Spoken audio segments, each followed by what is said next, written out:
Bonjour, bonjour, j'espère que vous allez bien. Moi, c'est Abdel Salim Garba, je suis expert comptable et entrepreneur, initiateur de cette chaîne Réussir au pays. Bienvenue sur ma chaîne. La vérité de cette chaîne, c'est de vous parler d'insertion professionnelle, d'entrepreneuriat et de vous donner de bons conseils en matière de développement personnel à cette jeunesse africaine parce que je suis convaincu que le développement de ce continent ne peut venir que par la jeunesse africaine. Et aujourd'hui, on va parler des top 10 leçons tirées des 5 meilleurs livres sur l'argent. Donc, pour devenir riche, il faut quand même avoir une bonne éducation financière. Et il y a des principes de base qu'il faut connaître. Et c'est ces principes-là que je vais partager avec vous aujourd'hui. Parce qu'en Afrique, malheureusement, on n'a pas forcément la culture de l'éducation financière. On nous apprend pas comment faire de l'argent, comment multiplier de l'argent, comment devenir riche à l'école. On nous apprend à l'école à comment travailler pour gagner de l'argent, comment compter de l'argent, comment investir de l'argent. Ça, on nous apprend un minimum et pas encore très bien comment investir de l'argent. Mais on ne nous apprend pas vraiment à comment devenir riche, comment multiplier l'argent et comment gérer l'argent réellement, en tout cas en matière de finances personnelles. Donc aujourd'hui, on va parler de finances personnelles. Donc, la première leçon à retenir en matière d'argent, c'est que il faut vivre en dessous de ses moyens. Première leçon, vivez en dessous de vos moyens. En général, lorsque vous avez plus de charges, lorsque vos dépenses sont supérieures à vos revenus, vous n'avez quasiment aucune chance de devenir riche parce que votre train de vie est fini. En fait, vous financez même pas, vous n'arrivez même pas à financer votre train de vie. Vous gagnez 100 000 francs et vous dépensez 200 000. Donc, vous êtes constamment endetté. Comment vous pouvez devenir riche avec ça?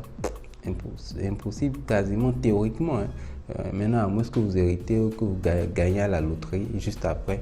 Donc, en général, les gens regardent les riches, en fait, les médias, ce que les médias projettent de la richesse en général, c'est quoi? C'est-à-dire, c'est des belles maisons, c'est que les riches sont dans les belles maisons, belles voitures de luxe, voilà. Donc, on voit souvent les riches avec une situation financière, avec des éléments matériels qui matérialisent la richesse. Et donc, le commun des mortels identifie la richesse, justement, à cela. Alors qu'en réalité, la moyenne et la plupart des gens vraiment riches ont une vie sobre, ont une vie simple. Les vrais riches, quand vous les rencontrez, ils sont très, très, très simples. Vous faites la remarque autour de vous, dans votre pays, dans votre ville. Vous allez voir que les vrais riches, quand vous les rencontrez, la plupart sont simples, très sobres. Vous ne les voyez même pas. Donc, en général, si vous vous basez sur l'effet matériel, vous allez vouloir juste paraître riche en achetant des choses matérielles pour montrer aux gens que vous êtes riche. Non. Tant que vous n'avez pas atteint un certain niveau, ne faites pas des dépenses juste pour paraître riche. Ça ne sert absolument à rien. Parce qu'à la fin de la journée, vous êtes seul avec vous-même. Vous êtes seul à vous battre tous les jours pour pouvoir survivre. Donc, vous survivez. Donc, essayez de réduire vos dépenses au maximum. Si vos dépenses sont supérieures à vos revenus, essayez de réduire vos dépenses au maximum. Faites une petite astuce, c'est de faire chaque jour, pendant un mois, d'enregistrer dans un fichier ou bien dans un cahier toutes vos dépenses. Et quand vous le faites, à la fin du mois, regardez combien vous avez dépensé et vous allez voir que les petites dépenses, achat de achat de quelque chose au supermarché, des choses dont vous n'avez pas besoin, vous allez voir comment ces petites sommes-là, à la fin, trouvent votre poche. Et essayez de faire ça pour maintenant identifier les dépenses à réduire jusqu'à ce que vous ne vous retrouviez financièrement. Si vous voulez plus d'astuces sur la manière de gérer son argent, de réduire ses dépenses, je vous recommande le livre The Million Next Door de Stanley et de Thomas Denko. Alors, la règle numéro 2, leçon numéro 2, Épargnez au moins 10% de ce que vous gagnez chaque mois. Épargnez systématiquement 10% de ce que vous gagnez chaque mois. Quand vous gagnez, ce que les gens ne comprennent pas en général, lorsque vous gagnez de l'argent, lorsque vous gagnez, quel que soit votre salaire, votre stage, une indemnité de stage, etc., vous gagnez de l'argent, vous devez d'abord vous payer en premier. Vous devez d'abord vous payer en premier. Vous payer en premier veut dire quoi? Épargner. C'est l'argent que vous mettez de côté. L'épargne là, c'est vous d'abord que vous payez. Vous devez vous payer en premier. Exemple, vous gagnez 100 000 francs CFA. Vous devez d'abord enlever 10 000 francs CFA d'épargne, mettre de côté. Et c'est après maintenant que vous commencez à dire que les 90 000 francs CFA, comment je les répartis? Comment je les dépense, les 90 000 francs? Loyer, machin, voilà. Mais payez-vous systématiquement en premier. L'homme le plus riche de Babylone, le livre de George Clason, qui parle de l'homme le plus riche de Babylone. En fait, dans le livre, ils ont recommandé que, parce que l'homme le plus riche de Babylone, il a raconté l'histoire de celui qui est devenu l'homme le plus riche de Babylone, comment il est passé de rien du tout à reconstruire toute la ville de Babylone avec peu d'argent. Il est devenu riche, et après le roi de Babylone est venu, l'a convié au palais pour lui demander de partager ses secrets, comment il a fait pour devenir riche avec son royaume, pour permettre au royaume de prospérer. Et grâce à ces conseils, le royaume est devenu un royaume prospère. Donc, l'un des conseils que l'homme le plus riche de Babylone a donné à ce moment-là, c'était que pour 10 pièces d'or que lui gagne, il met systématiquement d'abord une pièce d'or de côté. Donc, il épargne 10%. Si vous faites ça, et attention, n'épargnez pas ce que vous ne pouvez pas. Faites vous-même analyser par rapport à votre revenu, ce que vous vous sentez capable d'épargner. Mais n'épargnez pas, ne vous fixez pas des objectifs trop ambitieux et finalement pour revenir toucher à l'épargne chaque mois. Non, il faut que ce soit un engagement que vous preniez envers vous-même pour pouvoir tenir sur la durée. Pour que ça vous permette de constituer un bon capital investissement. Et autre chose, l'épargne n'est pas faite pour être dépensée. Il y a deux sortes d'épargne. Il y a ce que certains vont appeler l'épargne sécuritaire et il y a l'épargne d'investissement.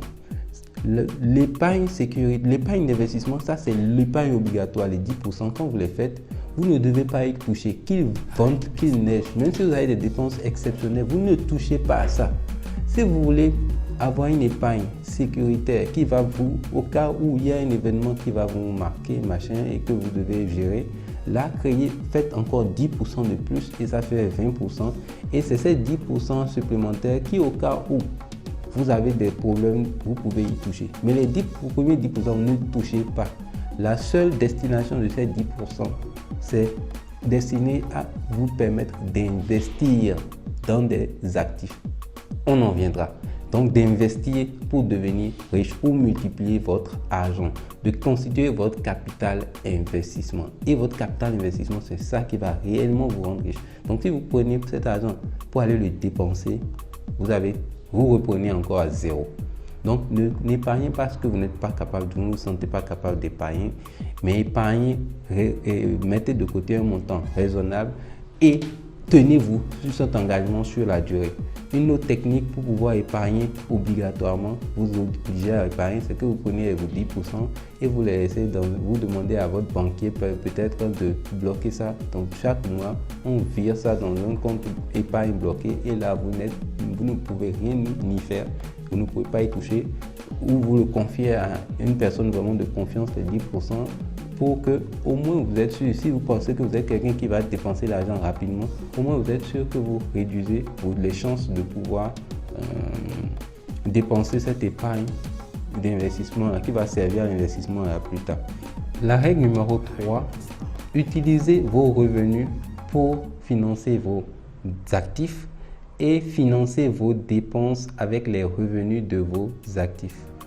En fait, cette règle-là, elle fait suite à l'autre à l'épargne parce que je vous ai dit que l'épargne sert à être investie.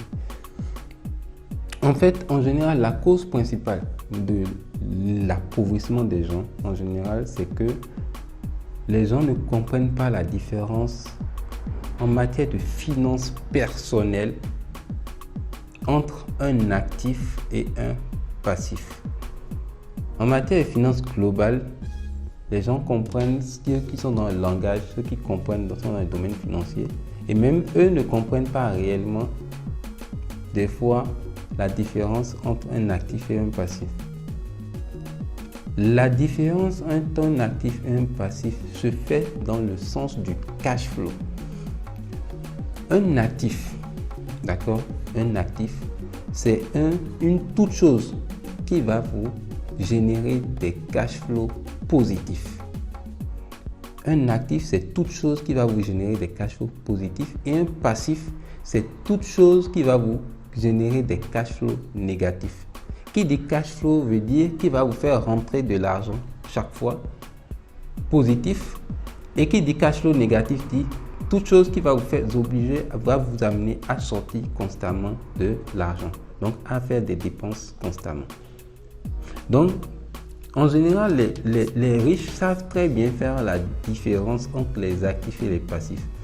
Exemple pratique d'actifs: un appartement que vous mettez en location vous génère des revenus, c'est un actif.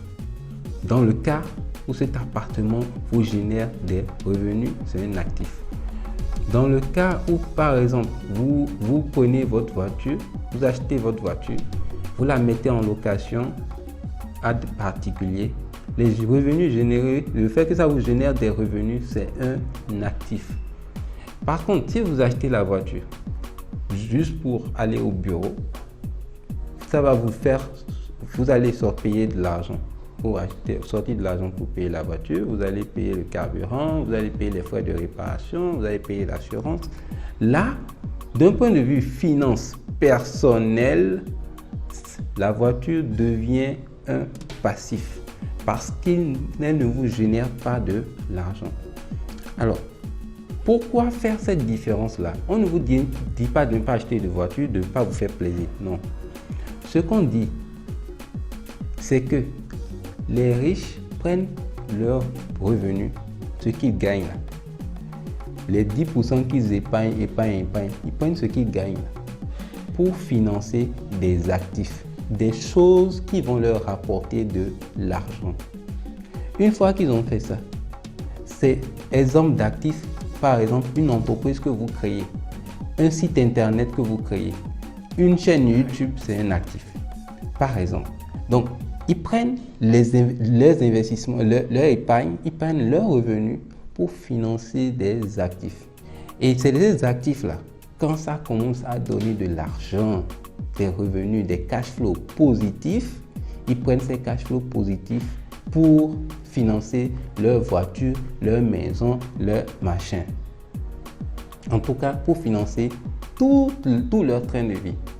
Alors que les pauvres, théoriquement, donc, dans le langage financier, donc des finances personnelles, je n'insulte pas quelqu'un, mais dans le langage des finances personnelles, les autres vont prendre leurs revenus pour financer directement leurs dépenses, leur train de vie.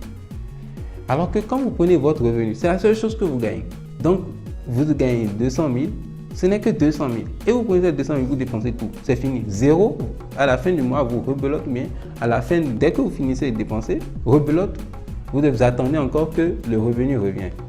Et quand vous faites comme ça, vous ne pouvez pas progresser. Vous êtes toujours dans ce qu'on appelle la rat race. Et ça, c'est décrit dans le livre de Robert Kiyosaki, Père riche, Père pauvre. C'est-à-dire que vous êtes en train de rentrer dans un cercle où, même dans 10 ans, tout ce que vous gagnez, vous le dépensez. Limite, si vous gagnez un peu, gardez un peu, vous avez du mal à vous enrichir financièrement. Alors que si vous prenez votre argent, ce que vous gagnez, que ce soit un salaire, que ce soit un petit travail, que ce soit d'où la provenance de vos revenus, tant que si c'est vos premiers revenus, c'est pas un revenu d'investissement, de placement, d'accord, mais on parle de revenus salariaux, parce qu'en général, les gens travaillent au moins pour gagner de l'argent, un peu. Donc, sauf si quelqu'un les a donné. Mais si vous travaillez pour gagner de l'argent, vos premiers revenus, prenez-les pour, quand vous êtes jeune, pour acquérir des actifs, pour financer des actifs qui vont vous donner de l'argent. Et c'est l'argent généré par ces actifs-là. En fait, c'est la poule aux œufs d'or. Donc, vous devez prendre votre revenu pour financer la poule qui va vous donner des œufs d'or. Donc, vous pouvez manger les œufs tant que vous voulez et jamais tuer la poule. Alors que si vous prenez votre argent, directement vous achetez, dépensez, vous mangez des œufs, vous achetez des œufs avec. Les œufs ne vont rien faire si c'est pour les consommer, ça ne fait rien. Donc, ça, c'est la règle numéro 3. Toujours faire la différence entre un actif et un passif. La règle numéro 4. Profitez de la magie de l'effet cumulé. En fait, Darren Hardy a écrit un livre qui s'appelle L'effet cumulé, sur l'effet cumulé des petites actions. Il dit en fait que les petites actions effectuées cumulativement dans le temps ont à court terme, leurs impacts sont invisibles, à moyen terme, sensiblement visibles, mais à long terme, ont des impacts extraordinaires sur la vie des gens. Exemple simple, si vous lisez 15 minutes par jour pendant 3 ans, 15 minutes par jour pendant 3 ans, vous aurez plus de connaissances que 95% des gens qui ne lisent pas. Vous allez atteindre un niveau que 95% des gens ne pourront jamais suivre si eux, justement, ils ne lisent pas à ce rythme-là. Ce qui veut dire que vous allez créer dans le temps une différence, un écart terrible. Et vous allez vous progresser à un niveau que vous n'imaginerez même pas. Et c'est valable quel que soit le domaine.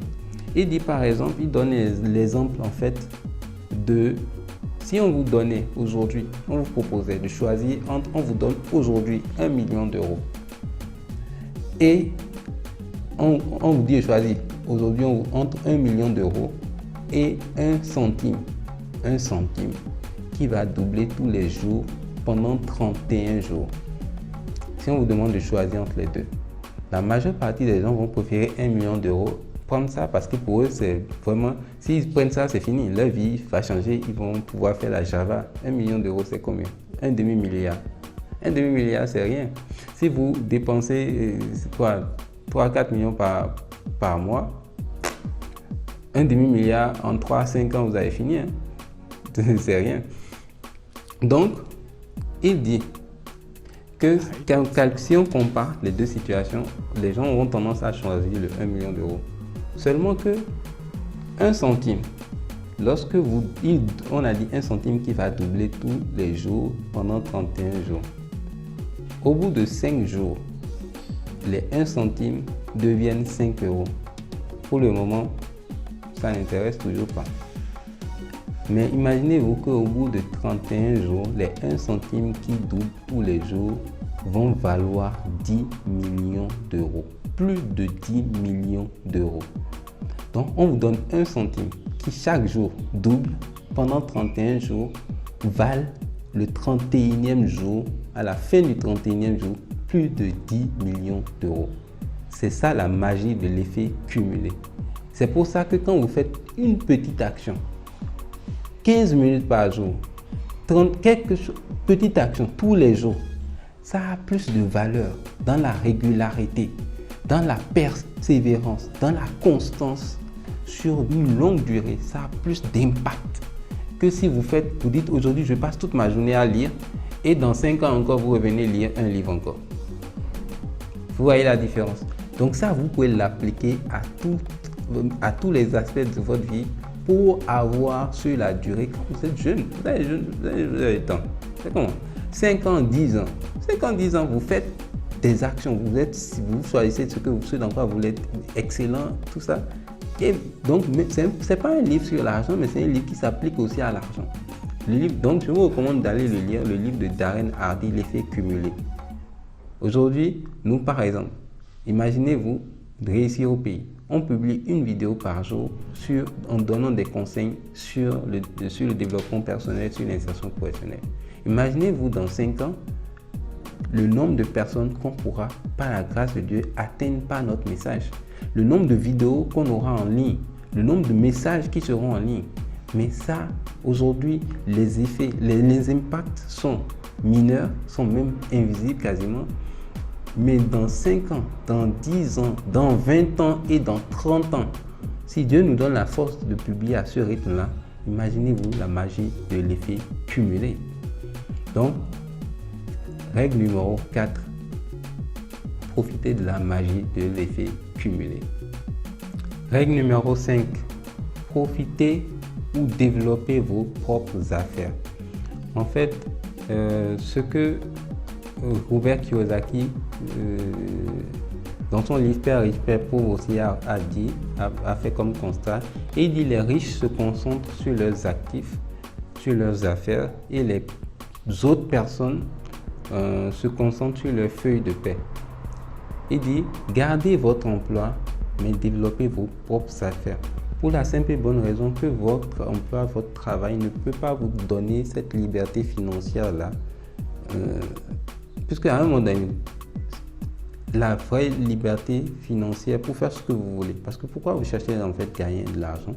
Pas forcément parce que vous avez besoin de plusieurs milliards, non. Les gens veulent devenir riches principalement pour avoir la liberté de faire ce qu'ils veulent, quand ils veulent et où ils veulent. La liberté de se déplacer, de se lever à l'heure ils veulent pour faire les choses dont ils ont envie vraiment de faire. Parce qu'au final, même si vous avez des milliards, je vous ai dit, les vrais riches, ils ne sont pas là à manger leurs milliards dans des yachts tous les jours, non. Ils font des choses intéressantes qui les passionnent, ils ont de l'impact, voilà. Et c'est ça, pour ça qu'on veut gagner de l'argent, c'est pas pour faire le malin ou quoi que ce soit, c'est en réalité les personnes pauvres d'esprit qui veulent juste se jouer au plus malin et faire la démonstration de leur bien matériel qui ne leur rend même pas forcément riches. Donc, les vrais riches, vous devez penser à développer vos affaires. Donc, gardez votre emploi, certes, mais développez vos affaires à côté. Et si vous êtes jeune, si vous n'avez pas encore d'emploi, commencez à développer vos affaires. C'est le meilleur moyen, le plus rapide d'être riche. La règle numéro 6. Apprenez à optimiser vos impôts. En réalité, comme je vous ai dit, les riches développent leurs affaires. En fait, Robert Kiyosaki, dans son livre Père riche, Père pauvre, a essayé de démystifier le fait que les gens pensent que les riches payent les impôts plus que les pauvres. C'est faux pour la simple et bonne raison que les riches, en fait, créent comment ça se passe? De façon générale, le salarié, lui, qu'est-ce qu'il va faire? Il va gagner avant qu'on lui paye son salaire ou quand on lui paye son salaire, il va payer 30% d'abord à l'État, donc aux impôts, et c'est le reste dont il va profiter. Alors que la personne qui est entrepreneur, qui est entreprenante, qui a des actifs, qui a une affaire, qui a un business, surtout qui a une entreprise, cette personne-là va gagner de l'argent, certes, mais va d'abord dépenser, se payer elle-même d'abord. Donc dépenser, elle va financer son train de vie. L'entreprise, en fait, va financer son train de vie. Et c'est le reste, c'est sur le reste là, le bénéfice, qu'elle va payer son impôt. Ce qui veut dire quoi? Comme vous avez d'abord la possibilité que l'entreprise, qui est en réalité qu'un tas de contrats, de paperasse, qui est juste un assemblage de documents juridiques, vous constituez, mais vous créez de la valeur, donc vous créez une entreprise qui crée de la valeur, vous formalisez ça. Et l'argent que vous créez, vous créez par votre business. Quand vous faites un chiffre d'affaires, vous enlevez des charges de l'entreprise. Et dans les charges de l'entreprise, vous-même, vous pouvez financer l'entreprise. Votre entreprise va financer votre véhicule de fonction, votre entreprise va financer votre immeuble de travail, votre entreprise va financer des charges vos charges de carburant, votre entreprise va financer vos frais de téléphone, vos primes de restaurant, tout ça. Celui qui a son affaire fait financer son train de vie par son business. Donc en fait, vous allez finir d'enlever ça de ce que vous gagnez et c'est maintenant le reliquat là. C'est sur ça que vous allez payer l'impôt. Ce qui veut dire que vous avez plus de contrôle sur ce que l'impôt que vous allez payer, au moins puisque vous profitez d'abord de votre argent avant de payer un peu au moins avant de payer l'impôt dessus. Et c'est ça qu'on appelle l'optimisation fiscale. Les riches profitent des atouts de la loi parce qu'ils créent de la valeur pour justement payer moins d'impôts. Mais c'est de l'optimisation fiscale. Voilà. Règle numéro 7. Vous êtes la moyenne des 5 personnes que vous fréquentez. D'après le célèbre gourou du développement personnel, Jim Rohn. En fait, posez-vous une simple question. Si les 5 personnes que vous fréquentez, donc les 5 personnes que vous fréquentez le plus, sont des personnes qui vont en boîte, qui regardent la télé tout le temps, qui sont dans les débits de boissons, qui sont en train constamment d'aller s'amuser dans la distraction. Si ces 5 personnes-là sont dans ça, et que vous avez un autre dont les 5 personnes, ces 5 amis qu'il fréquente, avec qui il est tout le temps en contact, sont des gens qui sont en train d'entreprendre, de travailler, de se cultiver. Pensez, lequel des 2 groupes d'amis a le plus de chances de réussir, de devenir riche? Évidemment, ce n'est pas ceux qui sont en train d'être dans les débits de boissons, de regarder les matchs de football tous les soirs ou de s'amuser dans je ne sais pas quoi. C'est pas eux qui ont le plus de chances de devenir riches. Ça, c'est très clair. Donc, vous êtes la moyenne des personnes que vous fréquentez. Vous avez dit, si vous voulez devenir riche, vous avez intérêt à soit lire des livres écrits par des riches et à les appliquer, et discuter avec des personnes. Même si on ne parle pas des personnes, les personnes elles peuvent être riches, elles peuvent ne pas être encore riches pour le moment, mais la richesse d'esprit. Donc on parle de la richesse d'esprit, même pas financière, richesse d'esprit. Vous n'avez pas besoin, être riche ne veut pas dire que vous avez de l'argent forcément. Non, non, non. C'est dans la tête. Vous êtes quelqu'un qui sait comment créer des actifs, qui sait comment fonctionne l'argent, qui connaît les principes de l'argent. Les 10 leçons dont je parle là, dans cette vidéo, vous les comprenez très bien et vous les appliquez au quotidien. C'est ça la richesse. Parce que c'est ça qui va vous donner de l'argent, la richesse financière que recherchent les gens. Donc ce n'est pas de fait d'avoir de l'argent là. Non, non, non, non. C'est dans la tête. Parce que l'argent, ça se crée.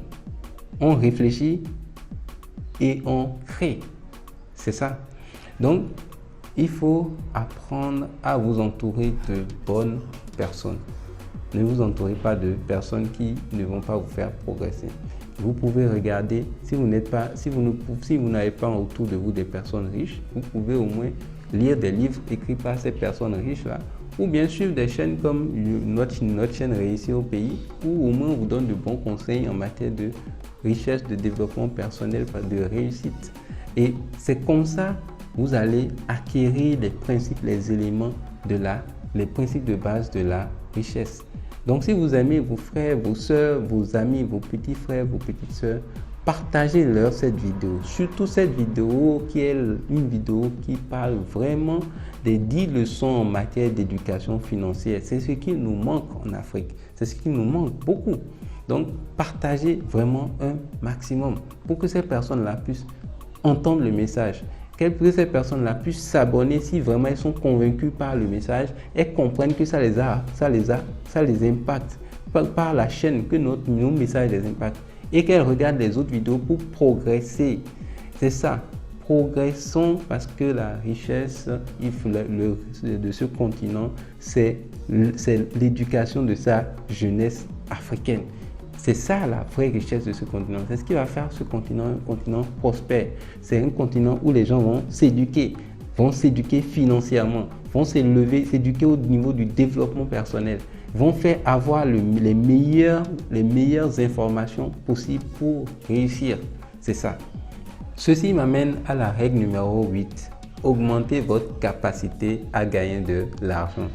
Pour augmenter votre capacité à gagner de l'argent, par exemple, comme j'ai dit, il faut lire des livres qui parlent des riches. Il faut muscler votre cerveau. C'est ça en fait. Augmenter votre capacité à gagner de l'argent, il faut muscler votre cerveau. Il faut muscler votre cerveau. Muscler votre cerveau, c'est-à-dire lire, pratiquer des livres, lisez des livres écrits par des personnes qui ont réussi, par des personnes qui ont expérimenté des choses pendant 20 ans, qui sont venues partager leur expérience dans un bouquin pour que vous évitiez de faire ces mêmes erreurs et que vous gagniez du temps. Qui ont partagé ces erreurs-là, leur ont coûté du temps, de l'argent. Ils viennent, ils mettent ça dans un bouquin, ils vous donnent.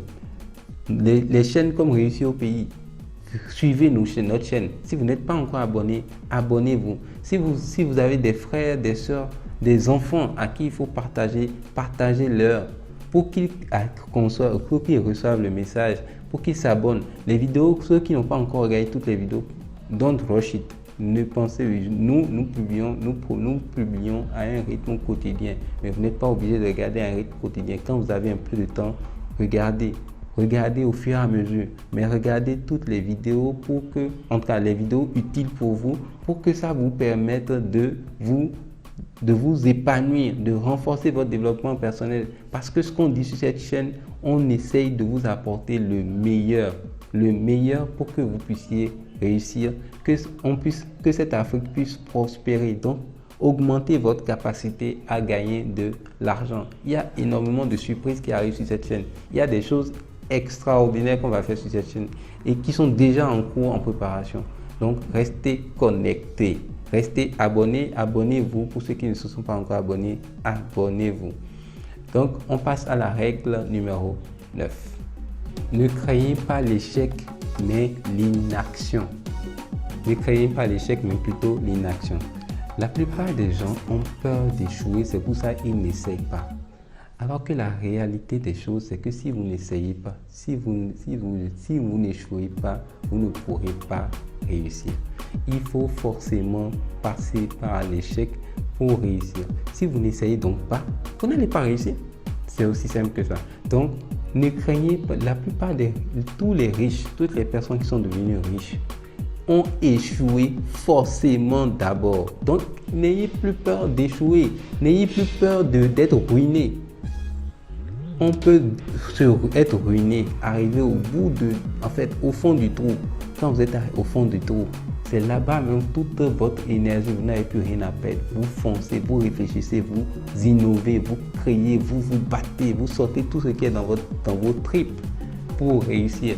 Et vous finissez par réussir. C'est ça la magie même de la prise de risque. En fait, quand vous prenez des risques, les gens pensent que vous avez... c'est que les gens ont trop peur des impacts. Alors qu'en réalité, la situation ne peut pas être pire. Mais essayez de vous mettre juste, d'imaginer les pires des scénarios. Tous les scénarios possibles, parce que si vous prenez des risques, tous les scénarios possibles, qu'est-ce qui va se passer? Il y a un livre dont je vais faire le résumé sur cette chaîne, La semaine de 4 heures. C'est tiré de ce livre-là, La semaine de 4 heures, de Tim Ferriss. Il dit en fait, ok, les gens ont peur de démissionner pour se lancer en entrepreneuriat par exemple. Ok, il dit, imaginez-vous que vous démissionnez aujourd'hui. Aujourd'hui, vous démissionnez, même pas démissionner. Il dit, imaginez-vous que aujourd'hui, votre patron vient et vous dit, vous êtes viré. Vous n'avez pas d'épargne, vous vivez sur votre salaire, supposons que dans le pire des scénarios, vous vivez sur votre salaire. Donc, c'est le salaire qui est en cours là, du dernier salaire qu'on va virer ou bien qu'on va vous virer là, les droits, c'est sur ça que vous allez vivre les 1-2 prochains mois. Ok. Et vous arrêtez de vivre sur ça. Et vous arrêtez de travailler à partir de ça. Ok. Vous commencez à vous poser la question, comment vous allez faire? Ok. Donc, supposons que vous allez commencer à chercher un emploi, un boulot, machin, et vous ne trouvez toujours pas. Qu'est-ce qui va se passer? Vous devez payer bien vos loyers. Donc, vous allez commencer à chercher toutes les solutions en matière d'entrepreneuriat pour pouvoir un business. Vous allez chercher, vous n'aurez pas le choix. Vous n'aurez même pas le choix. Et en général, la plupart des entrepreneurs, c'est pour ça que on comprend un peu, la plupart des entrepreneurs sont entrepreneurs souvent parce qu'ils sont révoltés, soit d'une situation, soit c'est qu'on les a virés. Ils n'avaient pas le choix. Ils n'avaient pas le choix. On les a jetés comme ça, dans l'air. Ils ont des patrons qui les ont virés. Et ils ont dû prendre leur vie en main. Ils ont dû prendre les risques et prendre leurs responsabilités parce que là, il n'y a plus de prise de risque. Vous êtes déjà dedans. On vous a déjà jeté. Vous faites comment? Il faut vous battre. Il faut bien que vous vous nourrissiez. Il faut que vous nourrissiez votre famille. Si vous êtes marié, des enfants, il faut que vous payiez vos charges. Et au pire des scénarios, vous allez, au moins pendant le temps que vous êtes en train de galérer, si vous n'avez pas de loyer, vous ne pouvez pas payer vos loyers. Qu'est-ce qui va se passer? Tim Ferriss dit, au pire, vous retournez chez vos parents. Vos parents ont des maisons. Au pire, vous avez des amis qui peuvent vous soutenir quelque temps. Si vous êtes quelqu'un de sociable. Mais si vous travaillez très dur pendant cette période-là, vous allez devenir imbattable. C'est-à-dire que psychologiquement, vous allez forger un mental d'acier. Le problème avec les gens, c'est qu'ils ont peur de descendre de la classe affaires vers la classe économique, vers même le bus. C'est ça.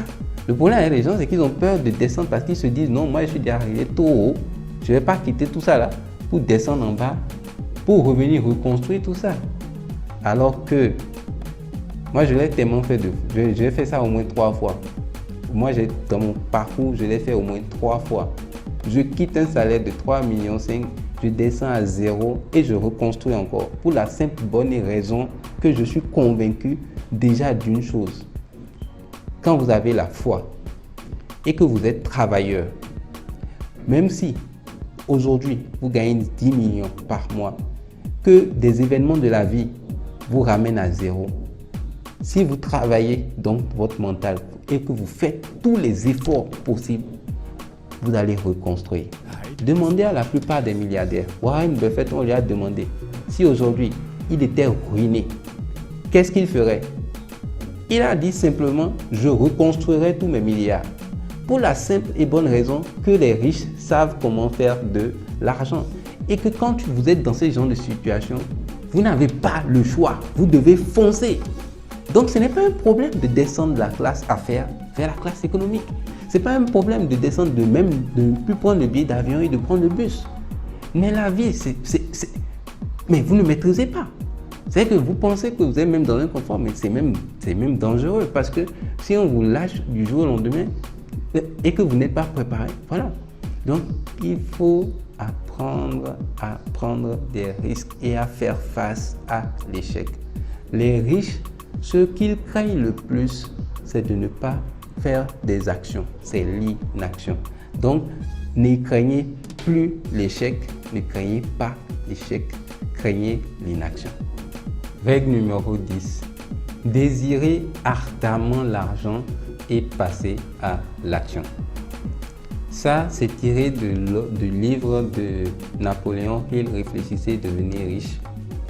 En fait, au début du XXe siècle, Andrew Carnegie, qui était l'homme le plus fortuné du monde à cette époque, a rencontré le jeune journaliste Napoléon Hill pour lui demander, lui confier une mission d'interviewer les 100 fortunes aux États-Unis et pour que ces personnes-là partagent le secret, la formule de leur richesse, de ce qui les a amenés à devenir riches.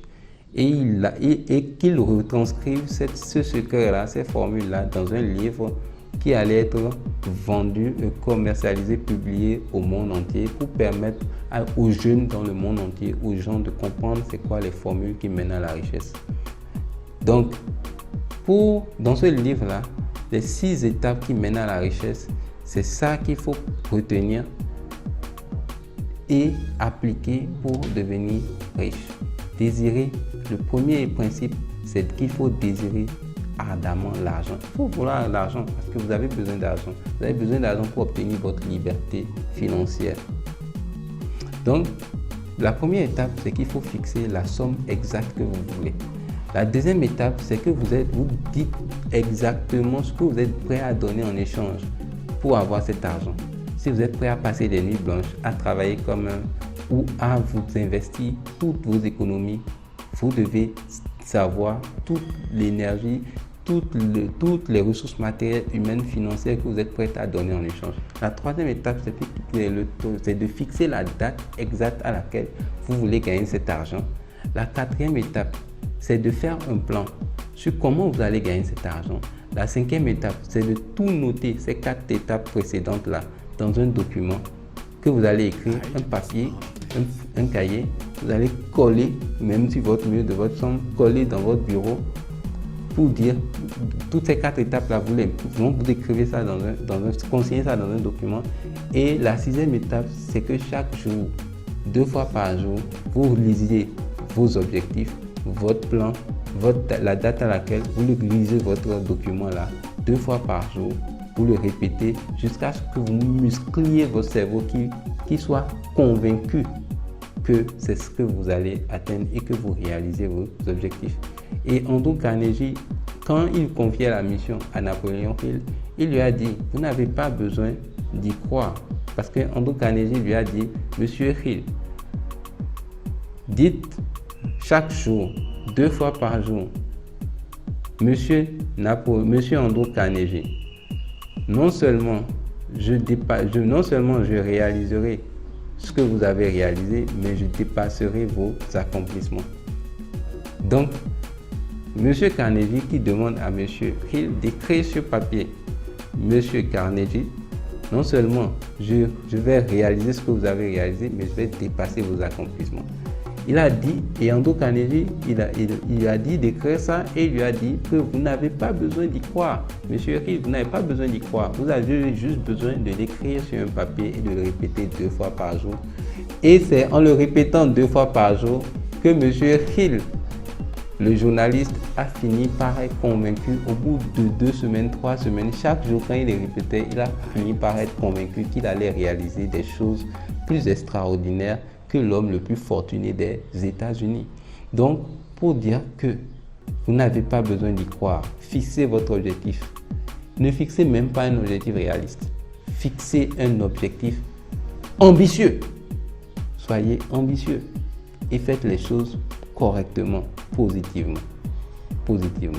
Donc, j'espère que ces 10 leçons, ces 10 règles en matière de richesse, sur l'argent, sur la finance, sur les finances personnelles, tirées des 5 meilleurs livres de développement personnel sur l'argent, vous auront servi et que vous aurez apprécié ces 10 leçons.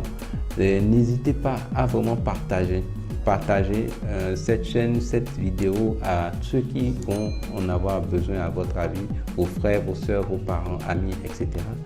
Et likez, partagez, abonnez-vous et on se dit à demain pour une nouvelle vidéo. Ciao, ciao.